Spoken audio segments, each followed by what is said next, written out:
And off we go. Okay, so good evening, everyone. Thanks for coming. It's nice to be able to be back on campus. And I know it's quite hard, but we purposely are not Zooming it officially just because we're trying to get people back. Okay, what we're trying to do is get them back, and I hope that will work. So here we go. Okay, so say again. I hope so. Yeah, the only concern is that people will say, well, since they can't get on Zoom, they won't even come. But I hope that that's not what's going to happen, and Bezrat Hashem will be able to learn proper Torah. Okay, so what I want to do is I want to look at, I called it the Neis of Nissan, because we're about to go into the month of Nissan. We're 30 days before Pesach. The month of Nissan is the month in which in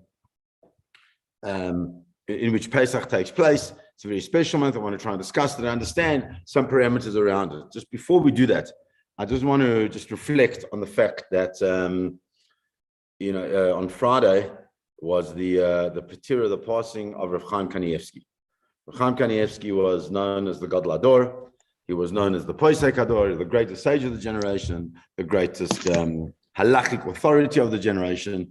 But I went tonight to the memorial at Or Sameach, where the chief rabbi spoke beautifully, and then Rabbi Auerbach also spoke. And the chief rabbi spoke very kind of giving it a good structure. And then Rabbi Auerbach, knows Rabbi Auerbach, very emotional. And he spoke with deep emotion about what we lost.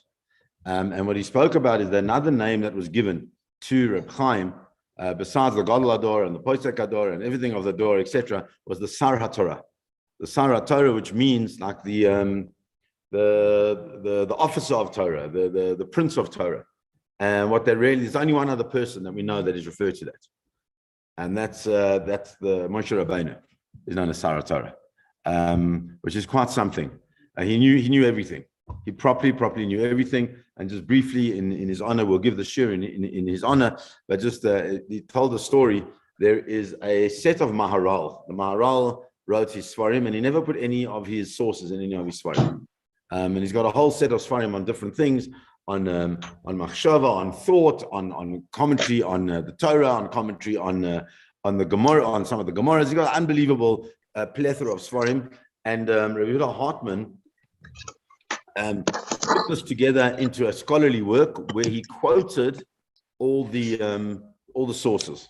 Now, there's a source that the Maharal brings that says that at the Tchias HaMeisim, that the revival of the dead, whatever that means, right, will begin from Maras HaMachpelah, from the cave of Machpelah, right, which is in Hebron, where Abraham and Yitzchak and Yaakov are buried, and all the beginning of that will happen.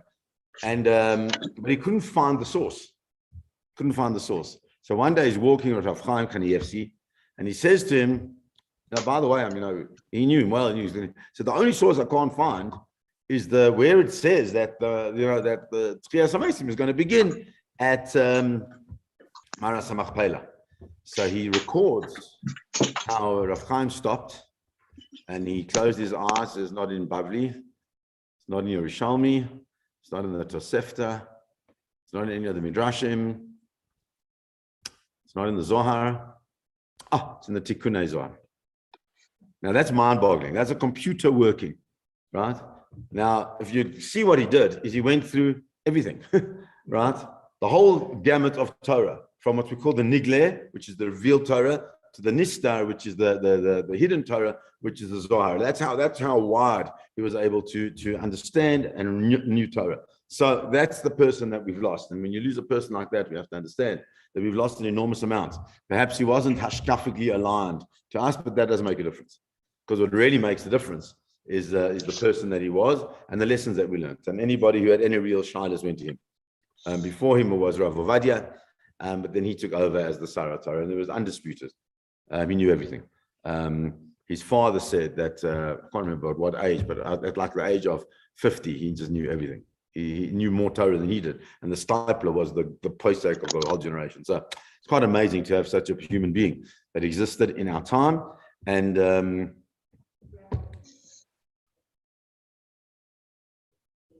yes. So So his whole thing was all his Sfarim are written because he cared that he wanted people to understand, he wanted people to be able to live their lives in a way that was productive, and he would take his time for anyone and anything. It was amazing, and his time was precious.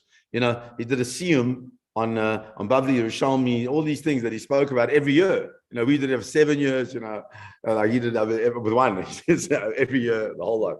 So it's quite something. You can't even begin to fathom it. Okay, so in his chus, hopefully I can do the sum of the Torah a little bit of justice, and just to discuss. So I want to discuss the month of Nissan. So the first question I want to ask you. So Nissan is the month of the great Nissim, right? Of Yetzias Mitzrayim. And if it's the month of the great Nissim of Yetzias Mitzrayim, what does the name Nissan mean? So let's start with that, because that's an appropriate thing to think about, right? Anyone want to venture a guess? Say again? Okay, so that would be Natan. This is Nissan. Nun, Samach, Yud, Nun. Right? So, that's a good idea. It's a good idea. Anyone? Nisayon. So let's start with understanding that the names of the months that we have, okay, are not Jewish. So let me put that out. Let's start with that. The names of our months, Tishrei, Cheshvan, Kislev, Tevet, Shvat, Adar, right, are not Jewish. Most of them, there are a couple, I can't remember which ones, a couple of them might have Jews, but most of them are what? Are Babylonian or derivatives of something that became Babylonian. Okay, now that's important for us to understand, because the name of the month of Nisan is actually Akkadian, which is amazing. But it's not, it has no Jewish root whatsoever. You might think, it's the month of Neis, miracle, but it's not. It's an Akkadian word. In the Babylonian and Hebrew calendars, the month of barley ripening and the first month of spring. Now listen carefully. In both the Babylonian and in the Torah, the Jewish calendar, it's the month of barley ripening and the first month of spring. Ultimately, while it is Akkadian, it ultimately originates in the Sumerian Nisag, which is first fruits. So once we get that, we have to say, hold on a second, this month has what we call Nisan is really not Nisan. It's something else. It's got another name. And if that's the case, we're going to understand what that other name is, because that's in the other name that we'll really begin to understand what the month of Nisan really is. Okay, you with me? Good. So let's start. So what is really the month of Nisan? What is it referred to by the Torah? So the Torah says in Parashat Shmot, in the Sefer Shmot, it says, Moshe says to the people, remember this day that you came out of Mitzrayim, from the house of Avadim, or house of slaves. Because Hashem took you out with a strong arm, and you must need chometz. Okay? So what is this? Remember this day, the day is the 15th of this month, which we now call Nisan, which Hashem says, remember it, and you're not allowed to eat chometz. Hayom atem yotzim. On this day, you are going out, says the Pasuk, b'chodesh ha'aviv. B'chodesh ha'aviv. Now, when we read the word ha'aviv, what do we translate that as? We translate that as spring. Later on, the parasha says, "Et Chag HaMatzot tishmor shivat yamim tocha matzot asher tziviticha lemoed chodesh hayaviv ki b'chodesh hayaviv yatzatem miMitzrayim." That's what? That this Chag HaMatzot you must guard for 7 days during the month of Aviv, because in the month of Aviv you went out of Mitzrayim. So there's something about this month of Aviv that the Torah records it as Aviv. Okay, that there must be something about the name that is very, very important for us to understand. Okay, it's also brought in Devarim, also Chodesh Aviv. So what does Aviv mean? So that's amazing. If you remember, we spoke about the fact that according to the Babylonians and the Akkadians and all those other chevra, that the month of Aviv is the month of the barley ripening and the first month of spring, month of Nisan. So where do you know the word Aviv? The word Aviv is also used in during the time of the Machot, referring to what happened by the what do you call it? The hail. It says the following. V'hapishta v'hasoira nukata. And the pishta and the soira, that's the flax and the barley, were ruined. Why? Ki hasoira aviv. Because the soira, the barley, was aviv, v'hapishah give all, and the flax was give all. What is aviv? They're different words. It's an amazing thing. If you really look how the Torah describes things with different words, because different for different species. So when you speak about the beginning of the ripening of barley, the word used is aviv. Aviv is like a channel of some sort. And somehow in the ripening of the barley, some type of channeling that happens within the barley plant, and that describes it. And when it comes to pishto, it comes to flax, it used another word. Okay? And then it says the same thing. The in Vayikra, imtakriv minchat bikurim laHashem. We just read it last week. If you bring a mincha of bikurim to Hashem, aviv kalui ba'esh, gerish kamel. Aviv, new ears of barley. So it's clear that the month of Aviv implies newness. That's what it really is about. Okay? So that's the case. Just a question. Where's the first time in Tanakh that we find that this month of Aviv changes from the month of Aviv and is called the month of Nissan? Just by the way. In other words, it moves from the Torah name into a name that is given by the people of this place in which they are living. Just think about it. Very good. Very good. Because why? That's the first recordal of Bnei Yisrael doing things in months. Says the B'chodesh Harishon, B'chodesh Nissan, in the first month, which is the month of Nissan, B'shnat Shtei Esrei, in 12th year of Melech Achashverosh, that's when Haman did his goral.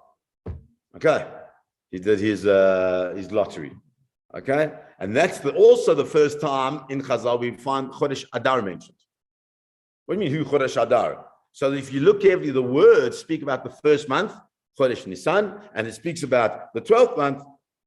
The 12th month, which is Chodesh Adar, which is quite fascinating, but which is important for us to know, because we understand now that we're moving out of the 12th month of our calendar, the Jewish calendar, into the first month of our Jewish calendar, the month of Nisan.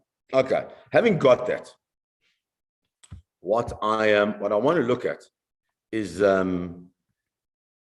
this. I mean, there's so much on that, but I want to look at the Aruch HaShulchan. That's really what I want to look at. The Aruch HaShulchan is the most astounding sefer, and it's an astounding sefer because he is quite recent, relatively. The Aruch HaShulchan is Rabbi Chil Michal Epstein, and he wrote this.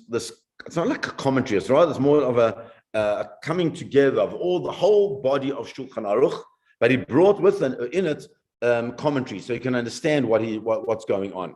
It's not written in the most user-friendly way, but it's really for people. If you want to learn and understand what the Gemara is saying, the Aruch HaShulchan is the way to go. But what he does in the first siman, the first section that deals with Pesach, is he unpacks the month of Nisan, and that's really what I want to look at. So it says the Aruch HaShulchan the following. He says, and I'm going to read it in Hebrew and then translate it into English. Why am I doing that? Because otherwise I'm going to get lost in it, and I don't want to get lost in it. So I hope you don't mind. He says the following: Nisan Rosh HaChodashim, the month of Nisan, which is what it's become to be called, which is quite a sad thing in a way, if you really think about it, is that we've lost the designation of Chodesh Aviv. When we sit at Pesach and we say Pesach has got a few names, right? It's called Chag HaMatzot, obvious. It's called Chag HaPesach, obvious. But it's also called Chag Aviv, the month of Aviv. What is Aviv? Aviv is the description of which harvest? The barley. Why is that so important for us?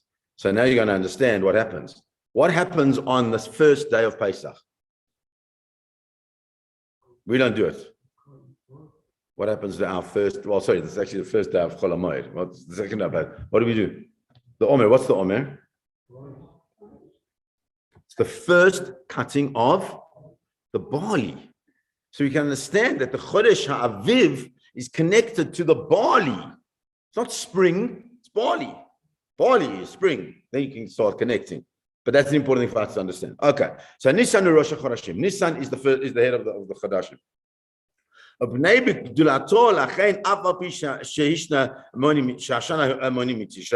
And because it's so important, even though normally the year is counted from Tishrei, that now we count the months from the month of Nissan. Okay. So then he says, and what's the greatness of it? So what's the greatness of the month of Nissan? You tell me. I'm throwing a question. The greatness of the month of Nissan is the fact that we came out of Mitzrayim. We became a nation in that month. Okay? Shubazeh, but he doesn't say that. He doesn't say, that's like the standard party speak. Right? The reason is because we came out of Mitzrayim. Doesn't say that. He says, Shubazeh nigle hashkachas Hashem barach al barav.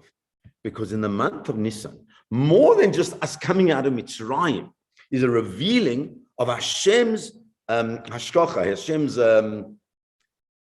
like what's the word?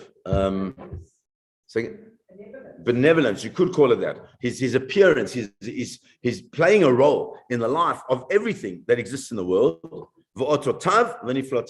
And all his wonders and all of his miracles.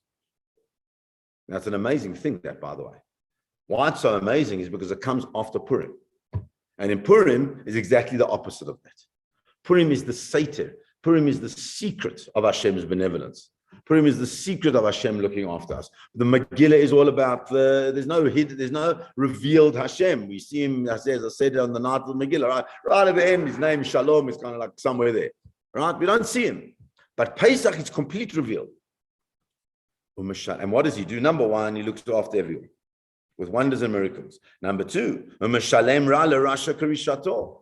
a concept of midah keneged midah, right? Where he repays the evil according to his evil, and he gives good according to those who love him. As he smashed Paro in Mitzrayim, and he redeemed the Jewish people. So according to the Aruch HaShulchan, which is fascinating, the way he describes this month that we're going into is wonderful because its most important wonder is not Pesach. Pesach is a product of something much bigger. And that's what we often lose. We make it all about Pesach. And it's not about Pesach. And the Seder is not about the matzah. Obviously, you have to have the matzah. You have to have the maror. And you have to have the soup and knedlach. It's like part of the din, right? But it's not about the Pesach. Pesach is not what the month is. Pesach is about what? The understanding of HaKadosh Baruch Hu's hashgacha, his total looking after everyone. And the wonders and the incredible signs and symbols and all these things that he does in the world in which we live. And if we can make that our Pesach, then perhaps our Pesach becomes a different Pesach. Because it's not just about the songs. It's interesting, by the way, at the songs that we sing on Pesach, what are the main songs that we sing? So, Manish Tana, okay, that's the questions. Life, you've got to ask questions. It's phenomenal, right? What are the next things? Is Dayenu, right? We sing Hallel, right? Those are the main songs that we're singing. Why those become the main songs? Because those really reveal the real purpose of Pesach. It's amazing. Somehow, over time, those are the things that become revealed. Okay, so now the question is, that's great.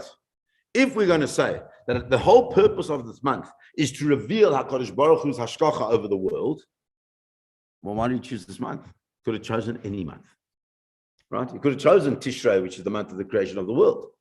You could have chosen, I don't know, a nice warm month. You could have chosen a colder month. You could have chosen anything you wanted. Why does he dafka choose this? So says the Aruch HaShulchan, because the Mitzrim bowed down, served as the Avodah Zorah. The main of the Avodah Zorah is the Tle. What is the zodiac sign for this month? Which is? Aries. Aries is the zodiac sign for this month. The month of Nissan, April, beginning of April. It's always around the same time.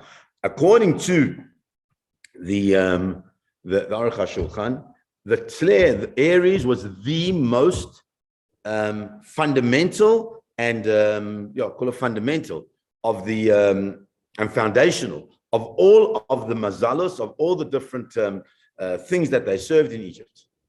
Aries. And Aries, by the way, is a fascinating thing because if you look at Aries, and this is brought down, this is completely off the topic, but this is brought down by the Shemi Shmuel. He says, look at Aries. When we bring korbanot, and we saw it in the parsha last week, the certain korbanot that we bring as a general rule on a yontif, we bring a par, we bring an ayil, and we bring a keves. A par is a cow or a bull, okay? An ayil is a ram, and a keves is a sheep. And he says that the par represents Avraham Avinu because the par is a very self-contained animal. He says the thing about the Aries, the ram, is that the ram does two things. On the one hand, it's a very destructive animal. It's got those horns. We use a battering ram. It's designed by HaKadosh Baruch Hu to be quite a dangerous animal. No one would attack a ram, right? And on the other hand, it's also the thing that represents Yitzchak, who is the second. You know, remember they found this ram that was caught in its horns, and Yitzchak represents a certain gentleness. And then finally, Yaakov represents all the different lambs, which is us, because there are a lot more of them like the Jewish people. That's just by the way, but we see that the ram is a very important player, even in our canon. Okay, but in the Egyptians, it was their main thing of the mazalot. Uparo samach al kocho umzalo, and Paro relied on the muzzle, whatever muzzle means. We call it luck, but there's certain powers in the zodiac, we don't have. And if you can read that, I don't know, I still have it anymore. I've never done read the paper anymore. In the back of the Sunday Times, not that page, the other page before that, right? They used to have the zodiac, like this week, you're gonna get some luck on something, like nourishkat. But we're not allowed to look into that because that's not our stuff. Okay? But by the Egyptians, it was big into that. And that was Paro relied on it completely. Now listen carefully.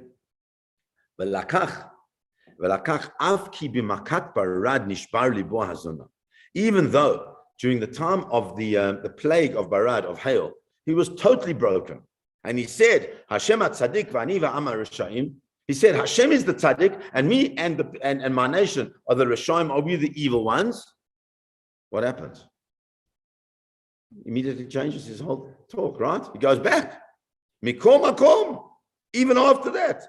He says, the Torah says how he kicks Moshe and Aaron out. How does he become so brazen to do that if he understands that Hashem is the tzaddik and him and Amma the Rishaim? And the reason is, says the Aruch HaShulchan, very simple.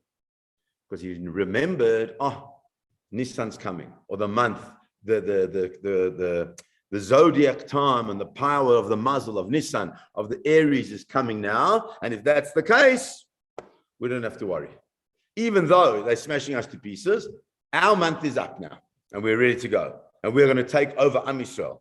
And that's why Kodesh Baruch Hu says, and this is the key, our first month, HaChodesh Hazeh Lachem Rosh Chodashim. This month, the month of Nissan, the power of Aries, all that which the Egyptians worshipped, HaChodesh Hazeh Lachem, it's yours.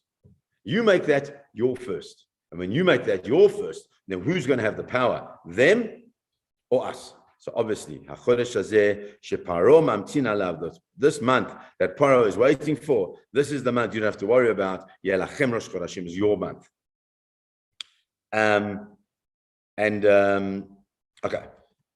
And then he says, how do we know that this month is so great now? Because what's happened now, the way the Aruch HaShulchan has presented it, is that in the time of Mitzrayim, this month was big for the Egyptians, right? Now it's moved out of being big for the Egyptians into being the primary month for the Jewish people. Why? Because of Yetziat Mitzrayim. But we have a concept, and it's a very important concept. He doesn't say this, but it's something that bothered me a lot. How do we make the month of Yetziat Mitzrayim our month of destroying of the Egyptians, whatever? How do we just do that? Surely there's got to be something. Coming out of Mitzrayim was not a positive thing so much. Okay? It was pulling us out of the most terrible, terrible situation that we had. That's why we have to celebrate it. So we've got a pasuk. There's Sur Meira v'Yasei Tov. Move away from evil and to do good. Now, the Slonim Rebbe speaks about this a lot. He says in our lives, obviously we have to be refrained from things. But if all you're doing is refraining, right, then you've got an empty life. And emptiness is like a vacuum. And the vacuum will be filled with something. So what you have to do is sur meira. You've got to move away from the negative, v'asei tov, and you've got to find that which is good and do the good so that it fills that vacuum. Okay? So the month of Nissan is now a month of sur meira, is running away from the evil of Mitzrayim. And how do we fill it? How do we fill that month and make that month ours with the asei tov? Throw it out as a question. Anyone want to venture an answer? So it says the Aruch HaShulchan, Mipnei gedulat hachodesh hazeh, because of the greatness of this month, Gama Mishkan hu kam b'rosh chodesh Nisan. The Mishkan, the tabernacle, the place where HaKadosh Baruch Hu is going to live, is made by us and is established and is built on Rosh Chodesh Nisan. And that's why during the month of Nisan, by the way, there is a custom for us to read the laning, which is actually the laning of Chanukah. That every day of the month of Nisan, we read the day one, we read the day one laning of Chanukah, day 2, day 3, day 4, day 5. But if you don't stop on Chanukah, Chanukah only goes up to day 8. We've got all 14 days, or 12 days, that we read, each one of them a day on which the Nasi, the specific prince of that specific tribe, brought their specific korban. There's a minhag to do that, to make something about the first few days of Nisan in order to give it an asay tov. And I think it's a fundamental. It's something that really struck me when I was thinking about what to speak about, is that our focus on Mitzrayim, on this Pesach story, is always the focus of taking us out of the terribleness. We get to Matan Torah, we get to Shavuot, about the giving of the Torah, it's a nice thing. But what do we fill our lives with in this whole period of time with that which is positive? Just think about what we're doing over Pesach, over this period. We've got how many mitzvahs?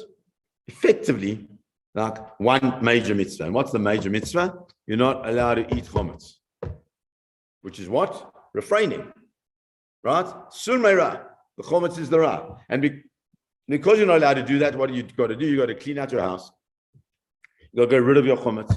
You've got to sell your chometz. You've got to burn your chometz. These are all very negative things. None of that is building. No one gets, we do because we're mad and we've got all these things at the shop. So we have I remember in the old days, you couldn't get anything for Pesach. It was always difficult. Now you get everything. It's not even an issue. We've done a few of these hotels, these kosher hotels. You go there for Pesach and it's like there's no difference. You get keeping Pesach ticker rolls, right? There's no refraining. Is that how it's meant to be? And everyone has a whole philosophical, that's not the point. The point is the concept of Pesach is refraining. So what do you do during this period of time while you're busy cleaning and getting rid of things? What do we do to ensure that we fill it with positivity? Because if we don't fill it with positivity, something else is going to fill it. And most of the time, what it does get filled with is machlokas and arguments and, screaming and shouting and, don't go into that room and don't go into that room and, which is not a pleasant concept. And so our build up to Pesach, we have a choice. Do we think about the Neis, the Nisim of Nissan, the miracles of Nissan, right? Or do we do other things? The miracles of Nissan are not only Pesach. The miracle of Nissan is the Hakamat Mishkan, is the establishment of the Mishkan. And each day, one of the Nesiim, each day, one of the princes of the tribes would bring a korban. They would bring a specific offering. And that offering was identical for each one of them. So what's the point of each one of them bringing an identical offering? Why would you bring an identical offering? Bring something different. Be different. Because it's not about what they brought. It's about how they brought it. And each one brought a specific flavor into that offering. And in bringing that specific flavor into that offering, they filled that day with a different meaning. And I think that for me really is what the month of Nisan is all about, is that it's a month in which most of it is filled with Kedusha. The Kedusha is not the cleaning. The Kedusha is the 14 days of the establishment of the Mishkan. That's the first part. Then the Kedusha is Pesach. And then that's it. There's no more Kedusha after that. But we don't say Tachnun for the whole month because it's filled with Kedusha. But we have to decide if we're going to bring that Kedusha into the month. We have to decide that. It's our choice. And one of them is certainly to make sure that it's a month of Aviv. What is Aviv? Aviv is growth. It's the first barley. It's the beginning of spring. It's something which is pleasant, something which is beautiful, something which has got dew, all these lovely things. But that's our decision, is how we're going to engage with this month. Is it going to be a stressful month or is it going to be a balanced month? And it has to be a balanced month in order for the Nisim to really have real value to us. So I thought I would share that with you. If any questions, I'm happy to take them. Thank you for being with us. And Be'ezrat Hashem, we will we'll have more next week. And for the next 3 weeks, they're going to be shiurim given by different rabbonim. Please join, please be part of it, and please tell your friends. You know, there's a prize for everyone who brings the most friends. No, I'm joking. Okay. God bless.